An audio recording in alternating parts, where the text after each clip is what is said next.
सकते। मैं यहाँ खड़ी हूँ, आपने जितना जुल्म करना है आप करें मेरी बेटियों पे और मेरे पे। हमारे इरादे, हमारे जज्बात नहीं कम होंगे। ऑनरेबल चीफ जस्टिस साहब, मैं आपके आगे हाथ जोड़ती हूँ, मेरी इल्तिजा है आपसे, इन बच्चियों की खातिर सो मोटो लें आप मुझे इस तरह तोड़ नहीं सकते, चाहे जितना जुल्म कर लें। हमारे जज्बात किसी सूरत कम नहीं होंगे। अहलिया फवाद चौधरी की वार्निंग। मीडिया से गुफ्तगू में चीफ जस्टिस से हाथ जोड़कर असको नोटिस लेने की अपील।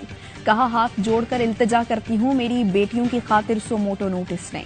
फवाद को दहशतगर्दों की तरह पेश किया जाता है। वो दहशतगर्द नहीं, साबिक वजीर और पार्लियामेंटेरियन हैं।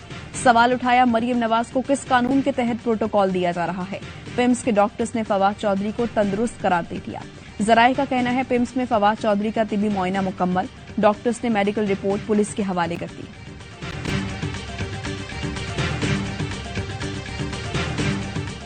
लाल हवेली का उन्होंने हुक्म दिया है कि ये सील खत्म की जाए, ये शेख रशीद की मलकियत है और मैं सील तोड़कर ऊपर से आपसे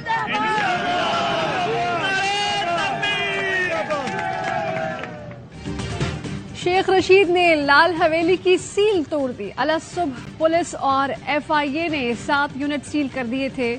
शेख रशीद ने कहा कि अदालत ने हमारी मलकियत तस्लीम की, किसी ने लाल हवेली गिराने की कोशिश की तो ईंट से ईंट बजा दूंगा। शेख रशीद ने बताया कि लंदन की पार्टियां लाल हवेली पर फिल्म बनाना चाहती हैं, अच्छे खासे पैसे मिल रहे हैं। लाहौर हाईकोर्ट ने लाल हवेली से मुतालिक दरखास्त निपटा दी। एडमिनिस्ट्रेटर वक्फ अमलाक ने अदालत को बताया, लाल हवेली नहीं, इससे मुतसिल प्रॉपर्टी को सील किया।